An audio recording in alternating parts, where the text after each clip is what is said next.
Well, listen, Anderson Silva's amazing. You know, he's pound for pound best, all that. You know, we all know that. He's incredible. But a lot of his opponents, I don't think, have given him a fight. He hasn't had a fight recently.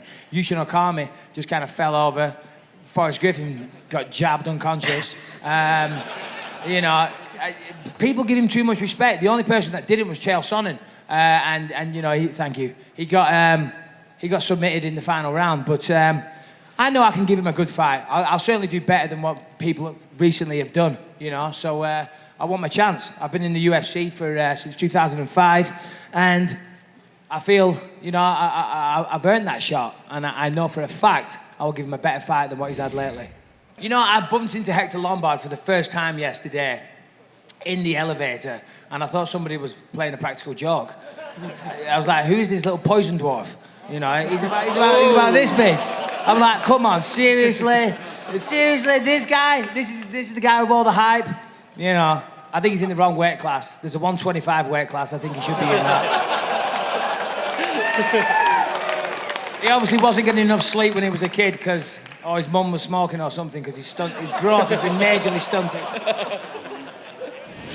Yeah, I mean, listen, you know, the UFC, whilst, you know, mixed martial arts is a sport, you know, the UFC is also a promotion and it's a business. And I can understand why the UFC would want to make that fight. He's on an incredible win streak and he's a champ of another organisation. So he's coming into the UFC with a lot of hype. And if he can come in and get a big win, you know, maybe that's a marketable challenge for Anderson Silva. So I can kind of understand that a little bit. But as I've said in interviews before, you know, he's been fighting.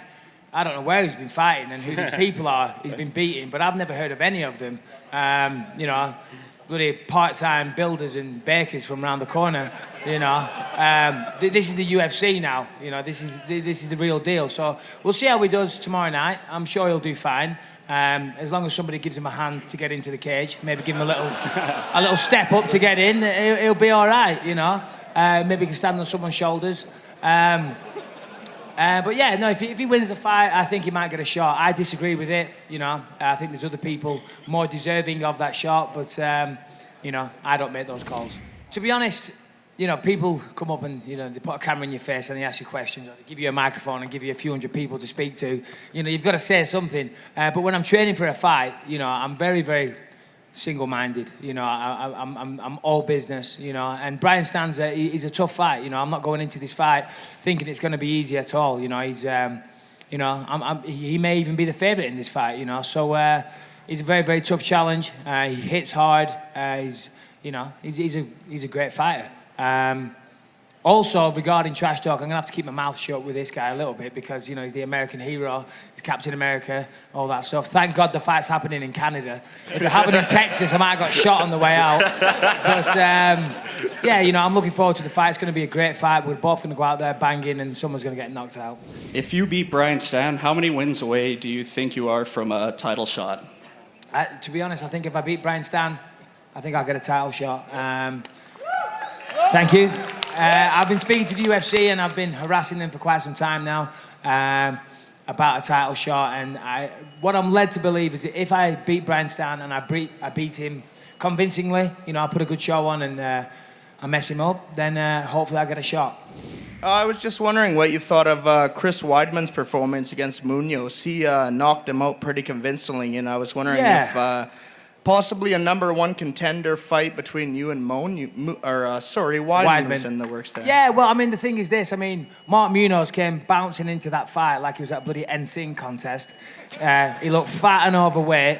He looked like Alan Belcher's tattoo artist had switched careers and done a bloody thing on the back of his head. Alan Belcher's tattoo artist had become a hairdresser for the night. And he looked overconfident and not focused for that fight, I thought. I thought Mark Munoz looked terrible. Mark Munoz, incidentally, is one of the nicest guys you could possibly meet. Yeah. So, you know, I think I've just lost a friend there. Gotcha. But, you know, that's what I think. I thought Weidman, you know, he did what he needed to do. He took him down. He looked really good. He looked very, very good in the... his grappling looked very good and effective. But I thought Munoz looked terrible. And then once the second round started, he came out swinging with his arms down here. You know, it was like two drunks outside a pub on a Friday night. You know, he was bound to get knocked out, but it was a great shot. You know, I thought Weidman did, you know, it was a beautiful elbow, very, I'm sure that'll be on a highlight reel for years to come, and he did great. Incidentally, after that fight, all the panel on Fuel TV, they were all talking about how Chris Weidman is now the #1 contender. Yeah. So I called Joe Silver up straight away and said, I want to fight Chris Weidman now. Never mind Brian Stann. Everybody's saying he's the #1 contender. I want to fight him because I want to fight for the title.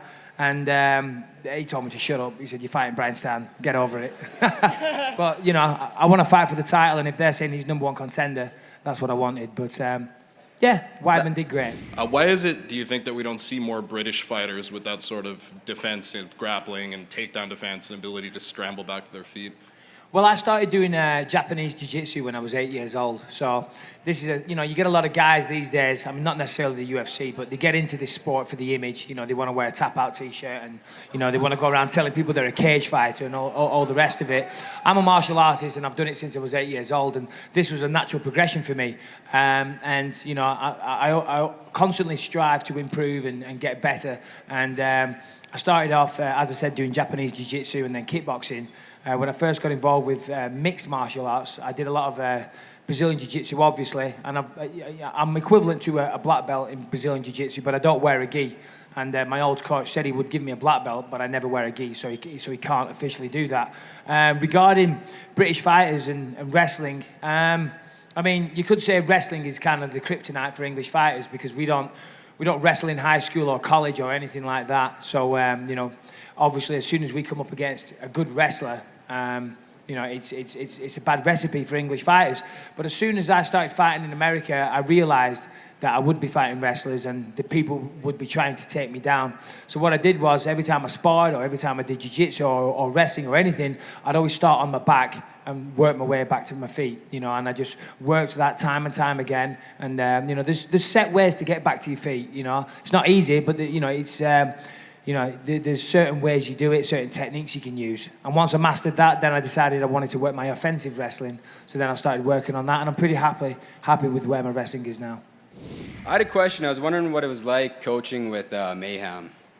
Yeah, well, you know, I kind of touched on this before. It was just a giant pain in the ass. That guy, oh, God, seriously, you know, and he continues still on the internet to take swipes and talk trash. So, yeah, I'm not a fan of that guy. And, you know, he talks a big game, but I think he didn't back it up. And I wish him all the best. His next fight, his last fight against, who was it, CB Dollaway, I wanted him to win, you know, I mean, and because the general consensus was if he lost that fight, he was going to get cut.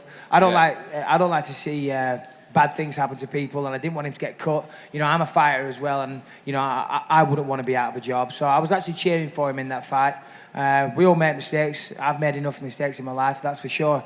So, you know, I wish him all the best. What do you think about the whole greasing himself thing before fights? Yeah, I didn't actually see that. I heard apparently something... He took the Vaseline off his face and rubbed it on his chest or something. Is that what you're referring to? Yeah, he rubbed it on his chest and his arms. Yeah. I mean, I don't know. Ultimately, it didn't have any effect on the fight, did it? Yeah. Let's be honest, you know. I don't think it was purposely trying to cheat. You know, I mean, the guy's been there. He's been at the top of the game now for 6 years. He's been the champ for 6 years. That's a long, long time. I don't think he's the champ for 6 years because he rubbed a little bit of Vaseline on his chest. Yeah, you know, sorry. so I don't think that was a factor.